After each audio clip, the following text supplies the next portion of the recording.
Hello gamers, welcome to another edition of Magehammer's, tonight on Magehammer's Game Table.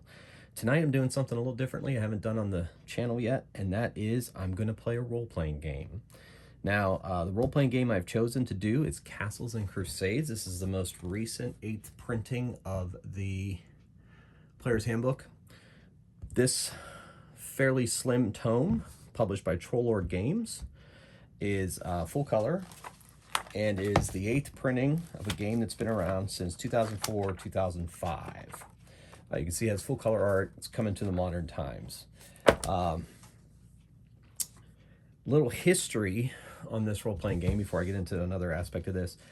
I was DMing a 3.5 campaign for my home group, and that was till about 2000 and I don't know.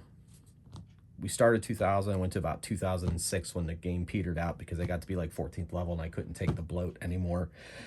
And I had discovered this towards the end of that campaign, and I kind of played it solo. I learned the rules, and I was like, now this is Dungeons and Dragons. Because essentially Castle Crusades was Gary Gygax's first gaming group's name, Castles of Crusades, and the Troll Games, the Troll Lords, took their name from that. They've worked with Gary Gygax in the past before Gary passed on, and I have one of the books that a couple of the books they published together.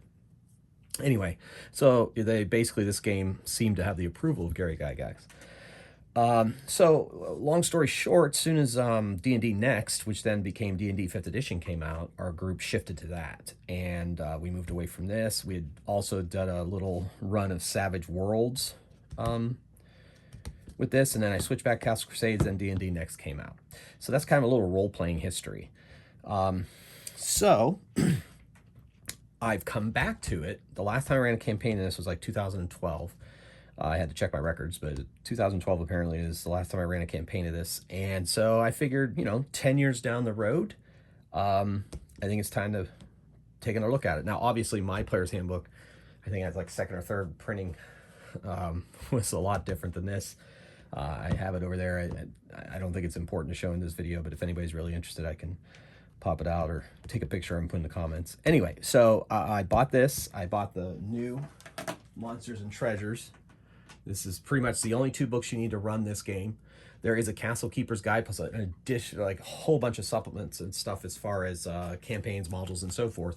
And I have some of those things, but this is the most recent edition. This is the 5th printing of the Monsters and Treasures, and it's the most recent. You can get these on Drive-Thru RPG for about 20 bucks a core book. I also have the new updated Castle Keeper's Guide, but I only bought that in PDF because it's probably what I've seen on the internet, and in my own opinion, based on what my short look through the 3rd printing, is that it's probably one of the greatest Dungeon Master resources ever published for D20 systems. So that might be worth looking into if you hadn't heard this game before. All right, so that's Castles and Crusades. Returning to it after 10-year hiatus. I've decided that I want to take another look at it now that they have not updated the rule set since 2005. That was one of their design goals, was that they were going to not come out with edition after edition after edition. What they have done instead is they have streamlined the presentation of it. They've added newer things that were add-ons from other supplements into their most recent printings. And so over time, the game has evolved, but nowhere near the rate. Like, you're not going to see this as a 5th edition. This is technically 1st edition Castles and Crusades with, some things tacked on. So that's the system. For those of you that are familiar with the system, you're going to be seeing that I'm going to do some of the things differently. I have just like about 6 house rules, and about 3 of them have been taken from the Castle Keeper's Guide, so they work well within the system. The other things are things I've borrowed from other systems or that I like. That's that. If you see something, you're like, wait a second, that's not how that works. Well, it is. Anyway, and plus this game is so adaptable, And the other great thing is you can pull out any kind of dungeon from Dungeons and Dragons 1st edition. AD&D 1st edition is usually, this is like its spiritual successor, but first edition, second edition, third edition, any of those modules you can play pretty much right out of the module with barely any kind of conversion at all. It just flows and it's great. And then the other versions of Dungeons and Dragons, even 5th edition, all the way BX, you can pretty much easily convert those on the fly as well. It's just not as easy it would be from first AD&D first edition to third edition games. That's just a side note if you're interested in that. But if you guys are interested in a little bit more about this system, because as you know, I'm not a how to play kind of channel, let me know down in the comments. Maybe I'll make an additional video kind of going through this player's handbook, talking about it, talking about the system a little bit more if you're really, really interested in it. There are various videos out there on the internet, on YouTube, that already do that. But if you want my take on it and you want my spin and how I handle these things, let me know in the comments and I will get to that. Okay, so another part of my history is this. So I have a long history playing solo role-playing games. But I don't use your usual mythics. I don't use yes, no's, yes, buts, or D6 and blah, blah, blah, and all the tables and blah, blah. So basically over the years, I pretty much, I've always been obsessed with example of plays from role-playing games, you know, an example play, and you walk in, you do this, the DM talking. So I decided that I was going to solo role play that way. So this book here, this is a solo campaign that I did. I wrote the background of each of my characters. Then by hand, I wrote a little introduction. Then I have a little, you know, thing. So I did this in 2005, solo play adventure designed by me. So basically, I write an example play like a script. I've created the characters. I do all the dice rolls, and the dice rolls show up here in the actual script as well. And that's how I've solo role played for decades, literally. I pretty much developed this system when the 3rd edition first came out. I wanted to solo play it so I could learn to play it before I DM'd it for my group. And so I have one of those books over there. But when Crusades came out, I'm like, well, I'm going to get to know this system because I'm going to want to switch my group to it. So that's how I did it. And that's how I've done solo gaming, role-playing game. So I basically, it combines my love of creative writing and writing fantasy stories with role-playing games. I've also done science fiction ones too, but so I love to write. You know, I'm an English teacher. I like writing. I've written several short stories, you know, nothing published or anything like that, more of a hobby. But this combines two of my loves, creative writing, that. So pretty much I imagined what the characters would say, what the characters would do, what the castle keeper would do. Castle keeper is what they call a dungeon master, Castle Crusades. Or what the game master would say, what to do. All the dice rolls are made, nothing's fudged. And then that what dictates how the game goes. So it basically plays like you would play a role-playing game with somebody. And I trust my imagination, and I trust myself to be able to write really good stories. And as you can see, I haven't quite filled this book, but I got pretty much halfway with 2 separate campaigns of these. And basically just turn them into a script, put in the dice rolls, and that's how I solo role play. Well, the more I thought about trying to do that and present that to you all, I figured it didn't really make for a good video. I don't want to, I do voices, but I want to do the characters' voices. So instead, I wanted to introduce Castle Crusades. I wanted to do some solo role playing, and I really wanted to get it on the channel. And so what I've come up with is I bought these cards. It's Axbane's Deck of Many Dungeons, and it basically has dungeon rooms and so forth with different little tables, as you're going to see here as we get into the play, that have different things that are in each room.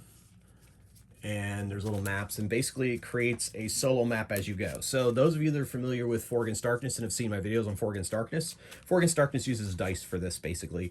This is all self-contained in a deck of standard cards. And if you notice, you can even play them as standard cards. They have the normal suits and numbers up there as well.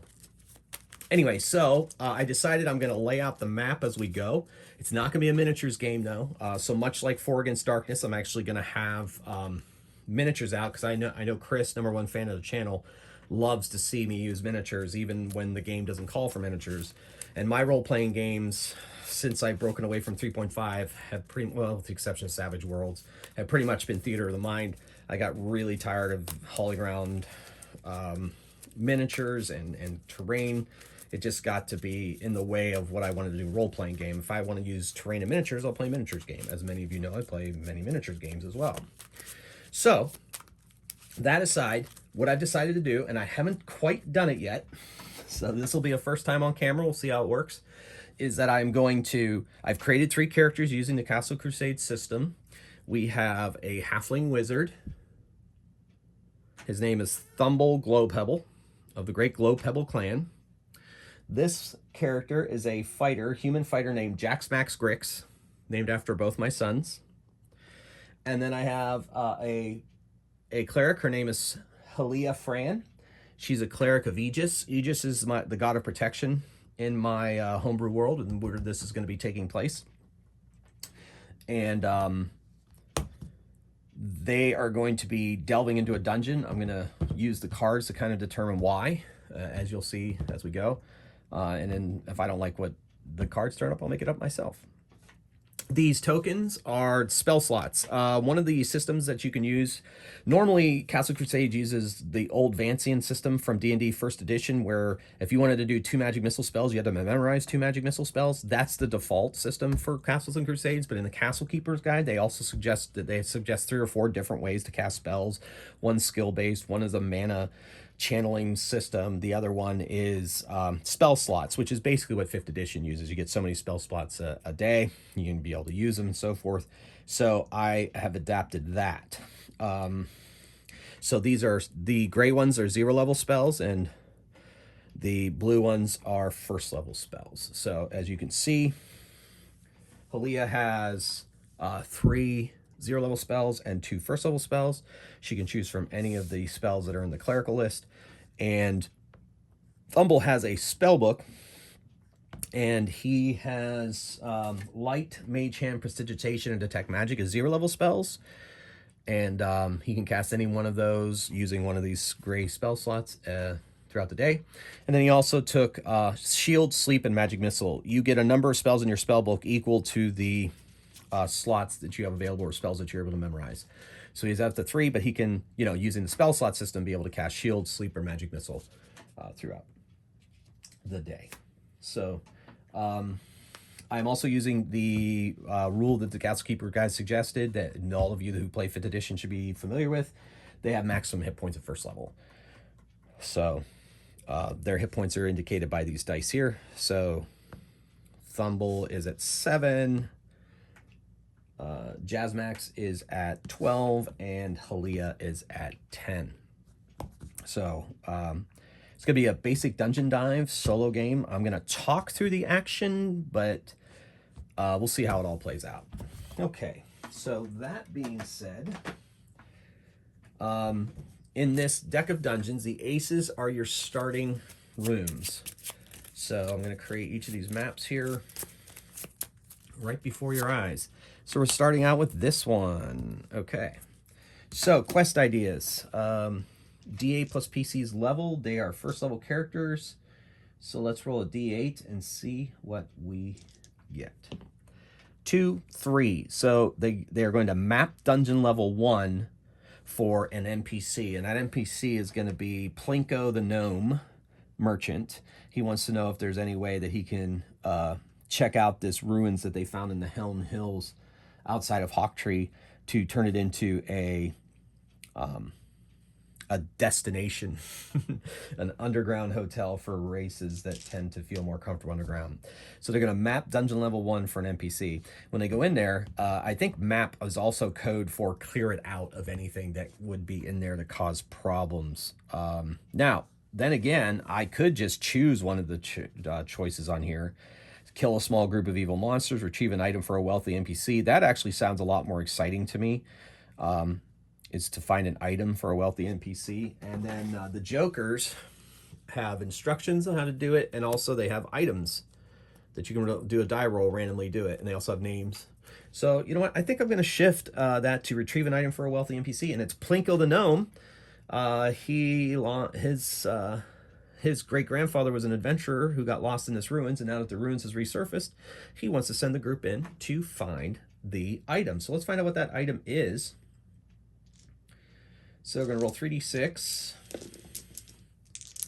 The bluish one is item, the purple is type, and the green one is 46. And the green one is crafted by, and the gray one is value. So we are going to look for a ring that was a magic ring that was crafted by halflings. Yeah, baby. Maybe that's why Thumble's in on it. You know, halflings are my favorite race to play in fantasy games. And then finally, it is only worth 100 gold pieces. So, not 100% sure exactly what the ring does, and we're not even sure Plinko knows for sure, but that is our mission. So, they enter into the dungeon here. They're greeted by two double doors and a third double door that is locked. Now, we don't have a rogue in the party, but using Castle Crusades Siege Engine, someone could try to break their way through that lock. They could try to pick that lock with whatever tools they have at hand if they really, really wanted to get through that. But instead, they're going to go through one of the doors that are open. So they talk amongst themselves, and they decide that they like going left. So they're going to go left. So we take a card off the deck, and we put it here. And it leads to another double door, down a hallway to another double door. And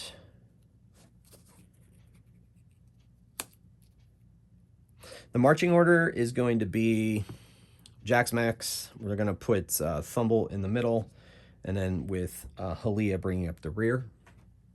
And Jazmax asks if they're ready. He opens the door, and he enters in, and we see if there is actually, we check for a trap, see if there actually is a trap. 1 plus PC's level, 2, so there is no trap through that door. They see a room with pillars, some rubble, and some bones. And there doesn't appear to be anywhere else out of here. Well, that's not good enough for Thumble. He thinks that possibly, because usually when there's no way out of a room, there's usually a way out of a room. So he's going to search for secret doors. So he's going to use Wisdom for that check. And he is going to...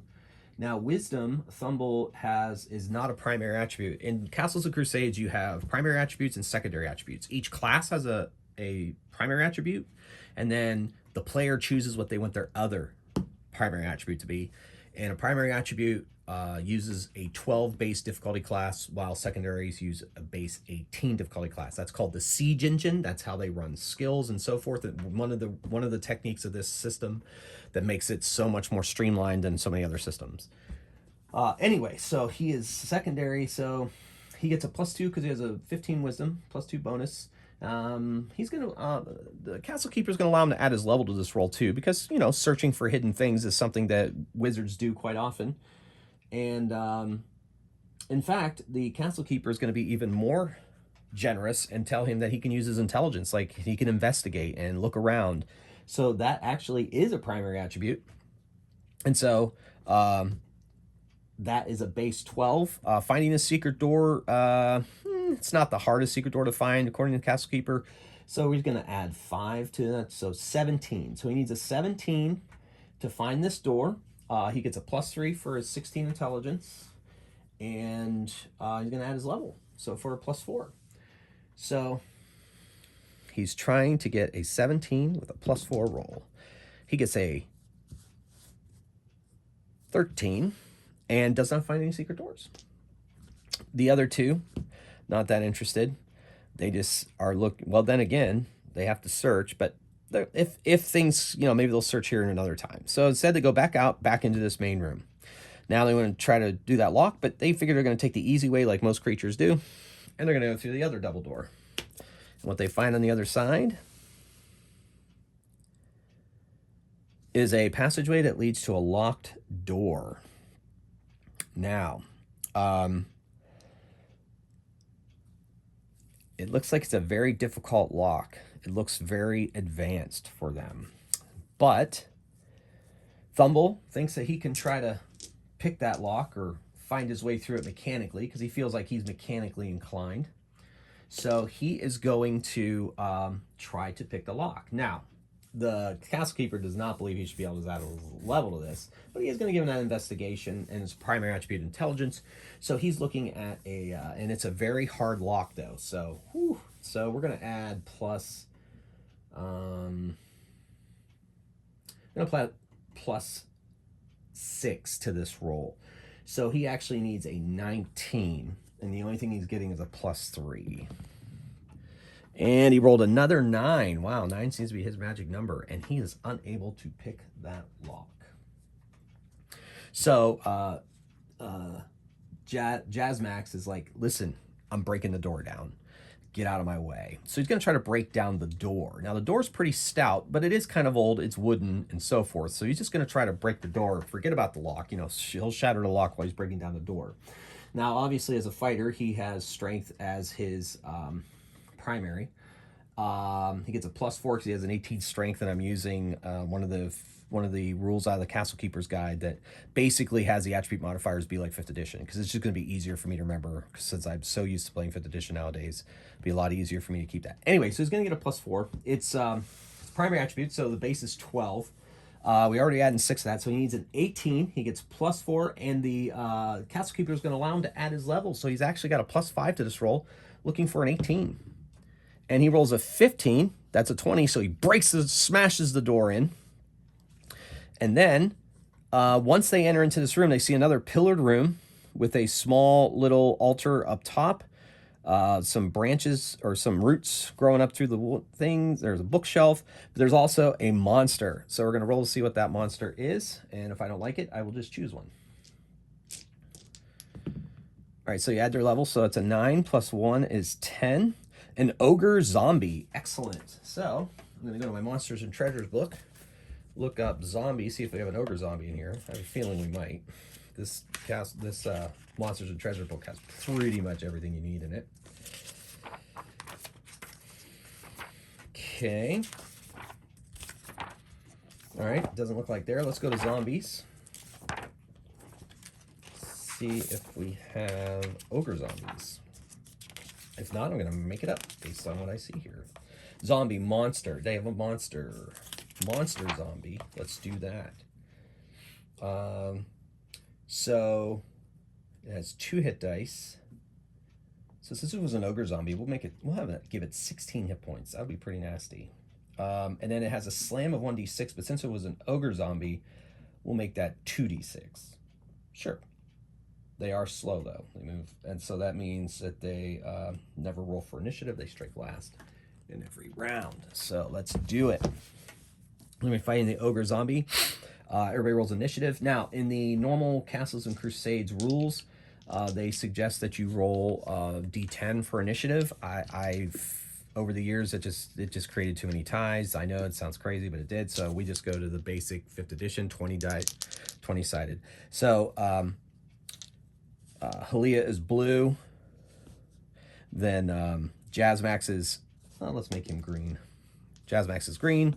And then purple is for Thumble, for rolling initiative, adding their dexterity modifiers. So, and then I'll roll for the monster. Oh, they don't roll initiative, right. I just got done saying that. All right, good. So they're just going last. All right, so basically the cleric has a dexterity of 0, and then Jazmax has a dexterity modifier of 2. So Jazmax, Helea, then Thumble. Okay. So Jazmax just now in the normal Castle Crusades rules, you can move half your movement and take an action. I am so used to taking full movement and taking an action that's what I have house ruled it to be. So these here are basically 5-foot squares, so 5, 10, 15, 20. So he's 25 feet away from a zombie, so he's going to be able to move his 30 feet and attack. So here he goes. He attacks with his broadsword, which is going to be 2d4 damage if he strikes it. So I'll just roll the dice all together. He gets a... now this doesn't use like the siege engine, it just basically uses combat. So he gets a total of +6 with his broadsword. So 24 he hits, and he does 7 plus his strength modifier 4. That's 7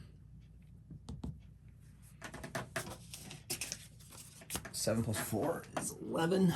So he does 11 damage, and we said the zombie had 16, so it's already down to 5. All right, that's his action. Now, after seeing that Helea is not interested in turning this thing, she just wants to smash it too. So she walks up with her warhammer, and she attacks. She attacks at a +1, and then her warhammer does a d8 damage, I believe. At least it's going to for now. And she will get to add. She does not have any strength bonus. Oh yeah, she does. She has a +1 strength. So here we go. So she misses. She got a total of 4 to hit and missed. Whiffed. She moved up on the ogre though and did that.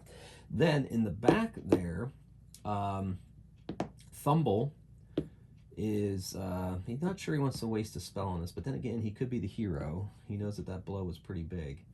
So he is, I hate to do it, but I think he might just cast Magic Missile. I mean, you know, first encounter, why not, right? So in this game, a missile magic gun does 1d4 + 1. And as long as he can see the target and all the targets are in a 25-foot diameter, do 1d4 + 1. For every 2 levels of experience beyond the first level, I can add an additional missile. So I'm shooting 1 missile, 1d4 + 1 at the creature. He has to move up his 20 feet to be within range so that it automatically hits. Otherwise, he'd have to roll to attack with it. So he is going to do that. Why not? Let's do it. So he's going to spend a first level spell slot and attack with Magic Missile. He does 4 damage. Oh, not quite enough to take the zombie ogre down, but it definitely damaged it. Which brings us to the zombie ogre. Now, he is up against 2 opponents. He is going to... So, 1, 2, 3, it will be Jazmax, and 4, 5, 6, it will be Helea. Now, there's various... Actually, yeah. Actually, I forgot about the flanking rules, because there's some really kind of cool combat stuff you can do that actually seems complicated, but really isn't in this system, and I didn't really take advantage of that. So I'm going to do that in the subsequent turns and do so. In the meantime, these 2 are front attacking it, and 1, 2, 3 will be Jazmax, 4, 5, 6 will be Helea. So Helea, the creature swings at Helea. It has a...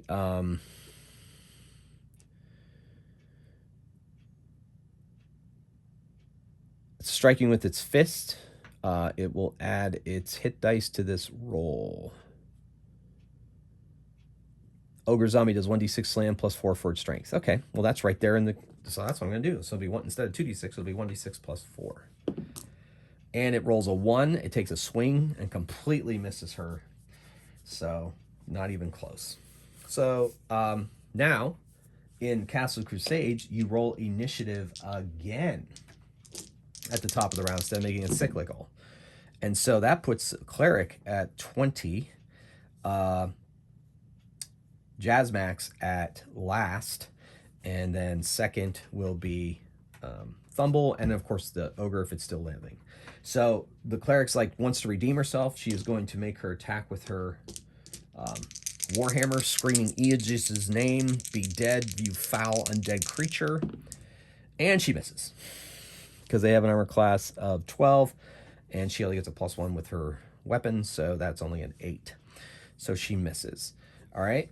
And then he's not going to use another magic missile, but he is going to move behind a pillar over here and then try to gum around and attack it from the flank on his next turn if he needs to. So he's going to move there, and that's going to be his whole action. And then we are going to have Jazmax attack. He gets +6 to this attack. Let's see how he does. And he's using a broadsword, which is 2d4 damage. All right, so he rolled a 9 and misses. Swing and a miss. So, unfortunately, the zombie is able to strike back. So it's going to strike at... It's going to swing at the cleric. Does not like the holy energy coming off that cleric, I guess. So it takes a swing. Adds 2 to the attack is 8. And I guess I could give it a +4 to hit. Because if I'm getting +4 damage for strength. So anyway, it's a 10. It's a 12. Which misses Helea. She catches the attack on her shield. Aegis protects me, she says, as his undead fist smashes into her steel shield. She felt it, though, but it didn't do any damage. All right, which brings us back to initiative. All right, this time, she is still on top. She's going to take her, Helea's going to take her attack. Then it's going to be Jazmax, and then our wonderful halfling wizard, Thumble. All right, here we go. So, he attacks with his broadsword. Oh, no, Olivia. This is her. She's hitting. All right, so she hits 14. That does hit. She's actually using her warhammer. So 4 + 1, 5 damage, and that's enough to drop this horrible zombie ogre. All right, doesn't appear to be any other things in here, so they're going to take a quick search around the room, see if they can find the ring in this room, because they have no other real information about where this ring may or may not be. So they're all going to do a search using intelligence. The only one had, well, no, well, Helea has intelligence. Her intelligence is low, but she uses a primary attribute because she's done so much of her life. She's had to do research. And actually, Jazmax's intelligence isn't much better, but he doesn't have his primary attribute. But he does have wisdom as primary attribute. So he's going to search first. So it's 12. And then I'll add 6 to it, 18. He needs 18. If the ring's in here, he needs to get that. 17, so he does not get a bonus for wisdom, so he just missed finding it if it were in this room. And then, of course, she's going to use her intelligence. It's a base of 12, -2, because her intelligence is terrible, or -2 to the roll, so. But 12, 17. She doesn't find it, she has -2 to that roll. And then he's going to, Thumble is going to search, and he doesn't find it either. So they're pretty sure they're going to find it here. They turned over everything. They looked in there, so they couldn't find it. So they're going to return back to this room, and there's an easy lock. And Thumble's like, stand back. I'm going to get this lock for sure. So he goes, he takes out some utensils he has in his traveler's pack, and he's going to try to pick that lock. Now, his dexterity is a 13, but not a primary attribute. So he gets a +1 to this roll. It's an easy lock. So since it's not a primary attribute, it's a base 18, but yeah, 18. So we're just going to make it an 18 +0 because it's an easy lock. So the halfling goes down, starts messing around, and sees if he can open it. And he rolls a 17. He gets a +1 for his dexterity, so that's an 18. He doesn't have, he's not going to add his level, but that's enough. He actually picks the lock. So now a new hallway is revealed.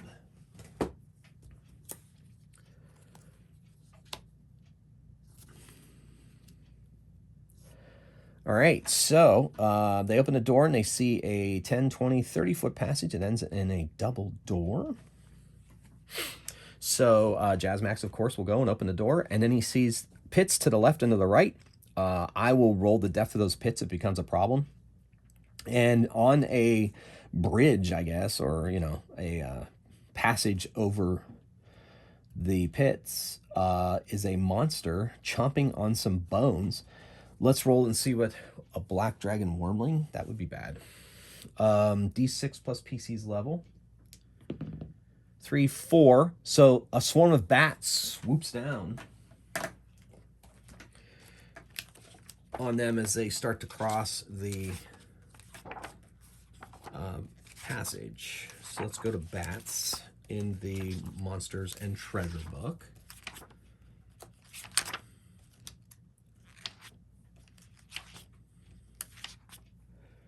And should be swarm of bats in here somewhere. This monster treasure book has pretty much all the monsters you would need running any kind of D&D game ever, or anything, something close to it. Bat of the Flame. That doesn't help. Wonder if they have it under Swarm. Let's go check Swarm.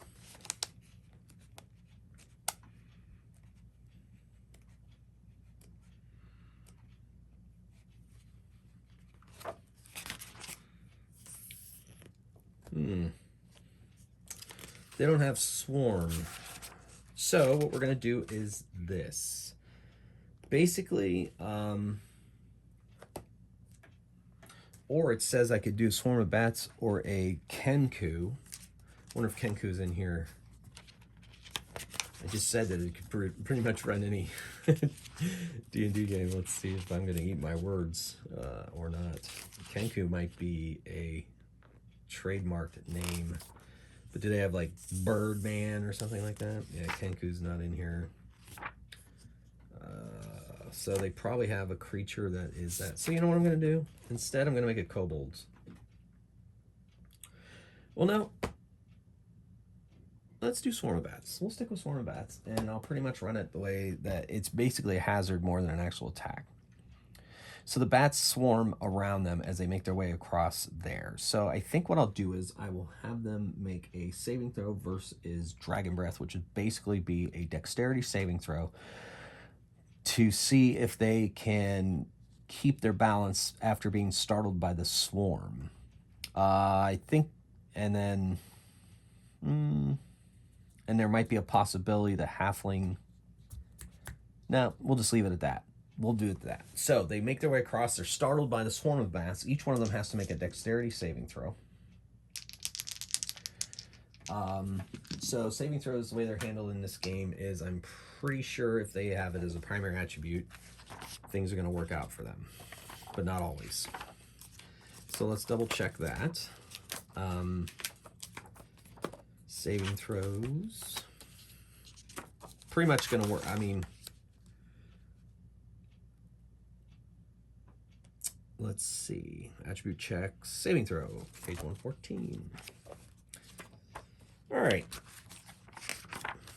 So we're going to do Dragon Breath, like I said. They're going to try to, basically it's a dexterity saving throw. And that's saving throws versus spells. What about saving throws versus other things?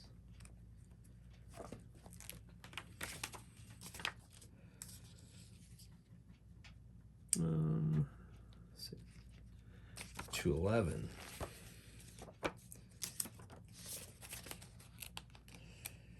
I mean, you know, could make it up as I go along, but it's just better to look it up. Why not? I mean, that's a big part of role-playing and playing any game, really, is looking up rules.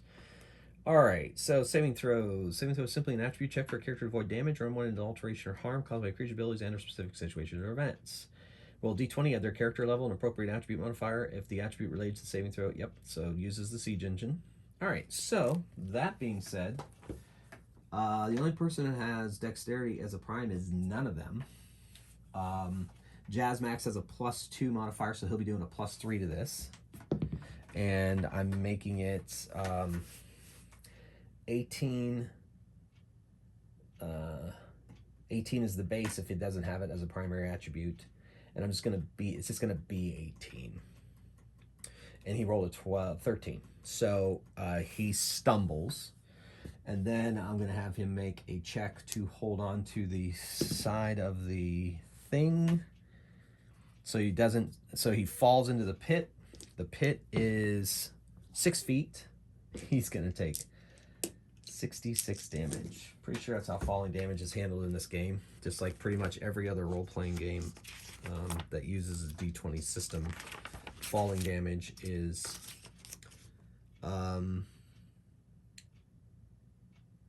character falls from height 6 to 10 feet. A dexterity check must be made. If the check is successful, the person falling takes no damage. If the check is not successful, 1d6 points damage.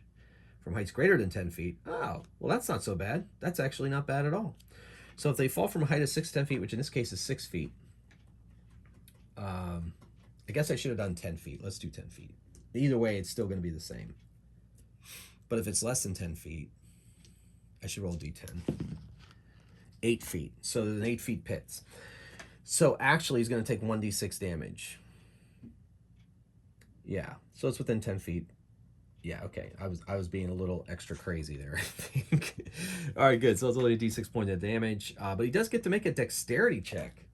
So he has a chance. If he rolls a 16, he avoids damage. He does not. So he's going to take 6 points or d6 points of damage.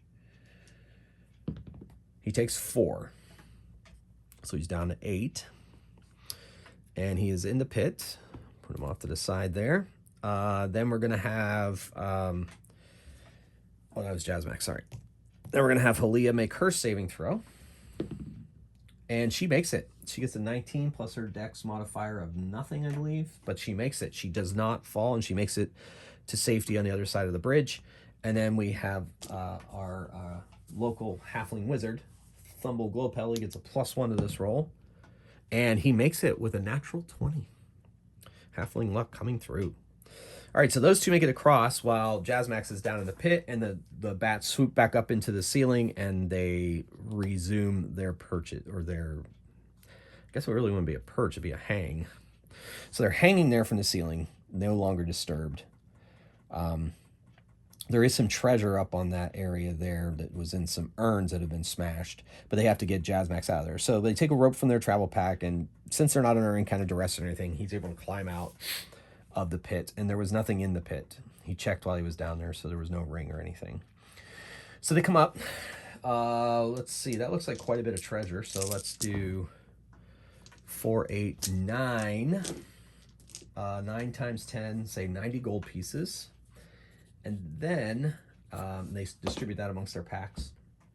And I'm going to give a 5% chance there's actually a magic item in that hoard. And it's a 1 out of 20. Nope, nothing. So they didn't find anything else besides the coinage, and they're all back to normal. There's a door off to the east here, so they're going to go through it. Okay. As soon as they open that door, there's monsters in the hall. Maybe. It's D6. Well, D6 plus 1 level. They're not going to find any monsters there, so no monsters. But we'll see what this hallway smells like. 5. It smells like straw. Strange. So make their way down the hallway, not attacked by anything. Continue on their way, and they come to a door.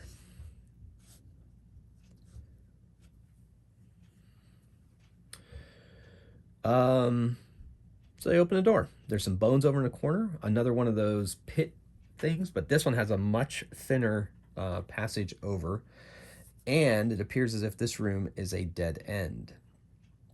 So if I get to that point where everything seems to be a dead end, I actually put a king down, and that is the room that is now revealed.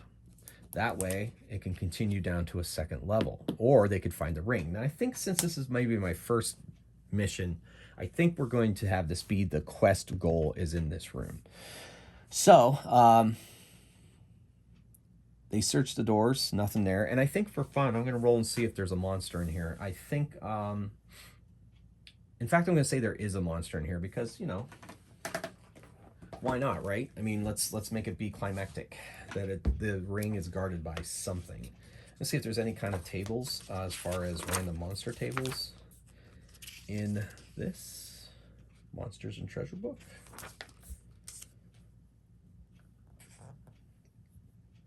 No, I wonder if they're in the Castle Keeper's Guide. I bet they are. Yeah, the rest of the stuff is about magic items and treasure. So we will go to the Castle Keeper's Guide and see if they have any kind of random monsters. All right, see what the table of contents says. Monsters 231, dungeons 153. Let's do dungeons. Maybe we have a better chance to go there. See if I can.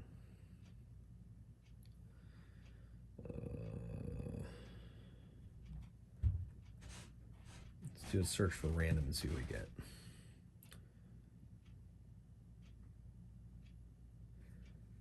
Maybe I better do random monsters.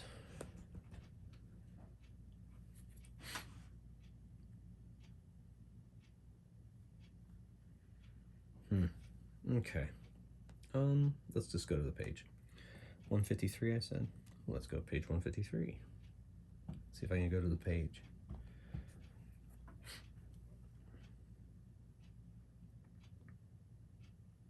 do? Okay. Underground, dungeons. Moving rate, yep, no worries. Yeah, this Castle Keeper guide is really great. I'm hoping, I haven't been able to read the whole thing, obviously. I'm hoping that it has random monster tables, because, you know, that'd be awesome. Otherwise, I could dig out my old first edition Dungeon Master's Guide. I know it has random tables. Adventures on the Water, Worlds of Adventure, Adventures in the Air. Yay. Nope. Okay, let's go to Monsters.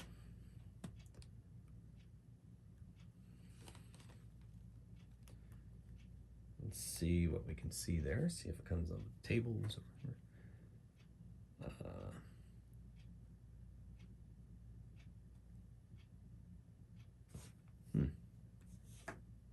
Let's go back to the table of contents.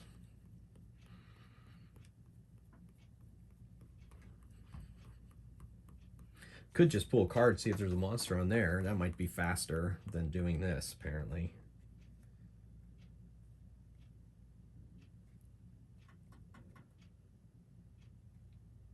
All right, yeah, this is boring. So I will just go ahead and pull a card and see what kind of monsters I can come up with. All right, treasure, nope. Nope. Monsters. That'd be too much. Ooh, maybe that. Oh. I wonder if that's in the Monsters and Treasures book. Not gonna tell you what it is. I'll save it for another day if it's not this one.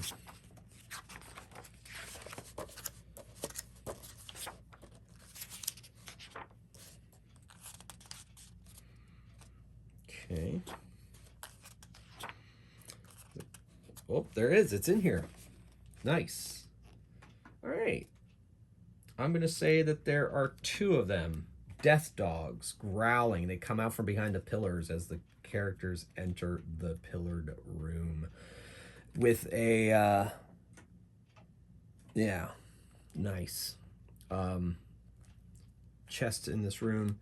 Death dogs. They're great 2-headed hounds resembling a Rottweiler in size and build. There are 2 of them.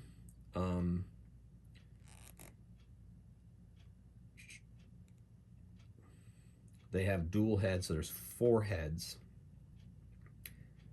Ooh, if they hit, they get 2 attacks each, and they do D10 for each successful hit, and they can also try to trip opponents. All right, so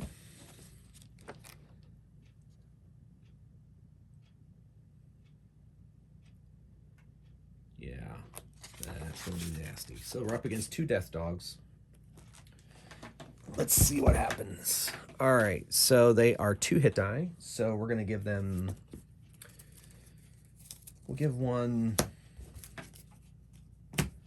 16 hit points, and another one will roll for it. And he rolled 9. So that's not too bad. Or no, I'm sorry, 11. So one has 16, one has 11. There's no surprise here. They step out and they're growling and they're about to attack. We're going to roll initiative. So the creatures will be the green die, the green 20-sided. Thought about healing Jazmax, but I didn't. All right, so the creatures are green. Jazmax is gray. Helea is blue. And Thumble is purple. So the dogs do attack first. They have a 18. The wizard is last. The fighter is second. And the cleric is third. Okay. So here we go. And we'll roll initiative again. All right, so the monsters. They do 2 attacks each. They are going to... One of them is going to attack Jazmax. The other one is going to attack Helea. So here's Jazmax's attacks. 17 plus 2 is a 19. That hits. And 12 plus 2 is 14. That misses. So he's bit once for a D10 damage. 3 damage. Okay. So he takes 3 more damage. He's down to 5. This could get ugly. The other one attacks Helea, and best that it's going to hit is 13 and misses. All right, so now it is Jazmax's turn. So he is going to attack the one on him, and he's going to hit it with his broadsword.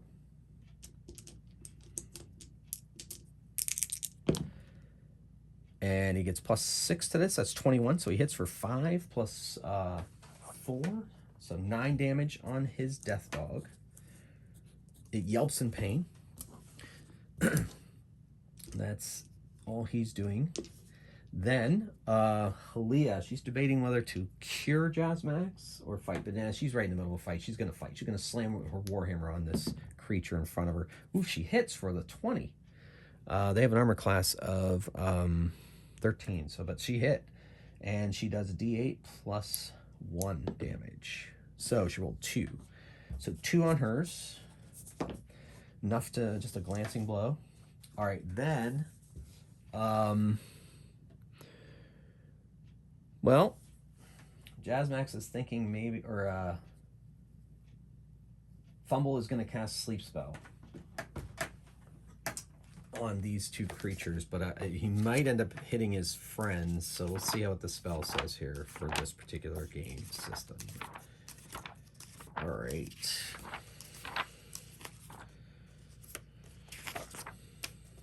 Sleep. All creatures in range in the area are capable of sleep will fall into comatose slumber, with the weaker ones being felt prior to stronger ones. The spell's area affects 30-foot diameter circle. 2d4 hits points of creatures, but that does include her friends. So she could put them to sleep and the creatures, depending on who has more hit points.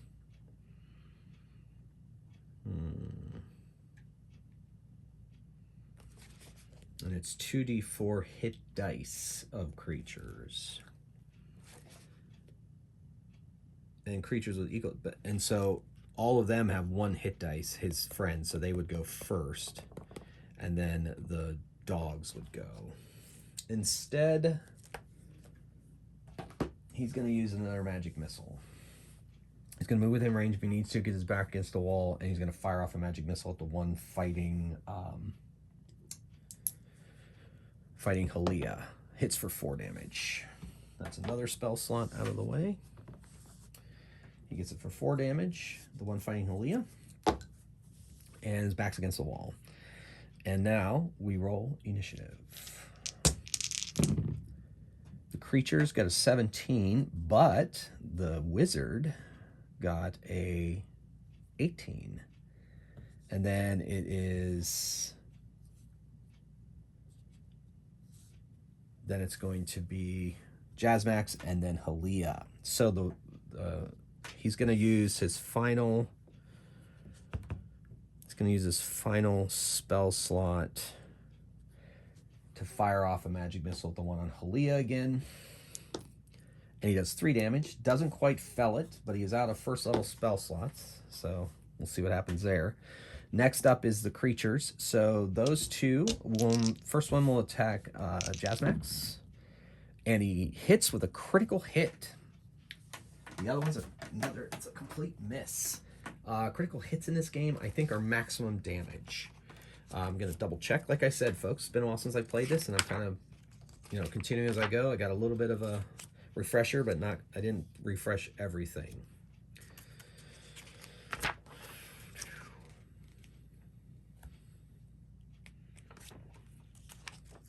Combat round, combat actions. You know what? I wonder if there's a... yeah, let's look up. Yeah, sorry about all the looking up of rules and so forth. Hopefully that's not turning you guys off. Please don't change the channel. So attack. All right, tell you what. I'm going to make the ruling on the fly that it's maximum damage. So that is unfortunate. That's 10 damage on him, and he falls. There are negative hit points in this game. That puts him at -5, which means that he is down but not bleeding. But he's at -5, and it'll take him longer to naturally heal unless he gets magically healed. So we'll wait and see how that goes. But he is down, and he is at -5. -5 hit points, require bed rest to recover unless magically healed. Yeah. So he's down at -5. All right, and then the 2 attacks on Helea. 13 and 7, both miss. So it is now his action, but he's out of commission. So she attacks the one in front of her, and she hits with a 17, and she does 2 damage, which is just enough to fell the creature after the magic missiles had chipped away at it. So it's down and out. And then she uses her movement action to move up on the other death dog that is near him to try to take it down. Okay, so that brings us to initiative, which is actually going to become pretty important right now. Ugh, the wizard's last, but she does go before the hound, so she attacks the hound, the death dog. And she hits armor class 15, which is a hit, but unfortunately only does 2 damage, which is not enough to fell the beast. Then its attack, it turns its attention onto her and misses with a 10 and a 5. And then the halfling gets desperate, and he goes forward and stabs at the creature with his dagger. He has a +0 to hit. So he rolls a 4 and misses, but now he's going to flank. He'll flank, let's put it that way. So you got a +1 to that, but he still missed, so it's 5. Okay, but he's flanking. All right, so back to initiative. The creature goes first, the halfling second, and the cleric third. The creature is going to attack Helea. 13 misses and 12 misses. Then the halfling attacks with his dagger, Thumble. He hits armor class, miss. And then, because he's only 11 with his flanking bonus, you try to get around behind and get a +2, but flanking is the best he's going to do right now. And then she attacks with her warhammer, and she misses. So I should have rolled her die. She still would have missed with an 11. Okay, so initiative. All right, she goes first, halfling second, death dog second, the halfling third. All right, so she attacks once again with her warhammer and misses. That stinks. It attacks her for 2 attacks. Finally gets through her defenses with an 18 and does only 1 point of damage. That is not too bad. Then the halfling attacks, Thumble, and he misses, even with his +1. Initiative. All right, the beast rolls a 11. She rolls her dex is nothing, so the beast goes first. So it attacks her. 14 misses and 11 misses. All right, she attacks back. Swing at the beast. Oh my gosh, she misses with an 8. And the halfling, Thumble, ooh, he got a hit in. So he hit with his dagger, and he doesn't get any pluses to this. So he is going to roll damage, D4 with a dagger. 4 damage, which is enough to take down the death dog. So the halfling ends up being the hero. She cast magical healing, cure wounds on him, which will automatically bring him to 0 according to the Cast Crusades rules. Then she'll use another of her slots to heal him. And while she's doing that, ooh, 8, so he's back up to 8 hit points. And while she's doing that, Thumble searches that chest, finds the ring as described, as well as a total of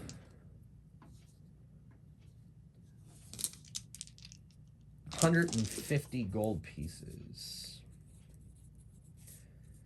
and a potion of healing. He tastes it, and there's a potion of healing. In this game, you can sample potions. So he's going to take the potion of healing.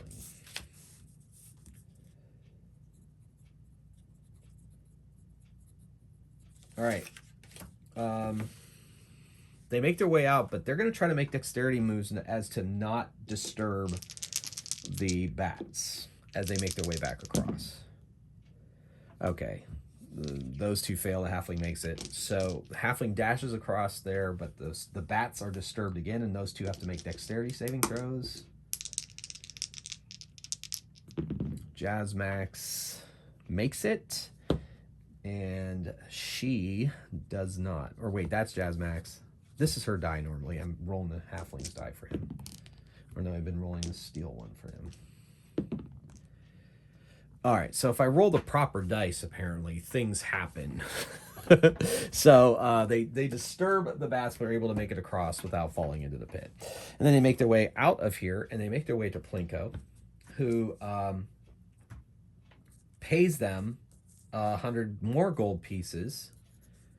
Yeah, so 30 each plus... well, he pays them 100 gold pieces each. He's rich, and it's a family heirloom. So they're looking at 450, 540 gold pieces that they will use to buy some things. And then, of course, Plinko tells them that he will use their names and pass them on for other jobs in the future if they're interested. And in the meantime, they take a well-deserved rest in the great city of Hawktree. All right, ladies and gentlemen, that was Castles and Crusades solo RPG using the Axbane's Deck of Many Dungeon cards. I think it went pretty well, and you know, like I said, I just kind of go with the flow. I make decisions as you know on the fly as to how I want things to go. I could make multiple dungeons of levels. I could have made this final room another level of dungeon if I wanted to go for a longer video, but since this is the first video, I thought that we would just kind of do a short game and you guys could get a feel for the Castle Crusades rules. And then I am going to, I think my next video will be another adventure with these characters. They're not going to level up quite yet, but they will be delving into another dungeon next time. So ladies and gentlemen, thanks you once again for watching. I hope you enjoyed the video. I hope you enjoyed this game. If you have any other questions about Castle Crusades, please put it down in the comments below and I'll try to get to them as soon as I can. In the meantime, I hope you have a great day. I hope you have a great June. Stay cool. And until next time, keep on playing games and rolling dice. Have a great day. Magehammer out.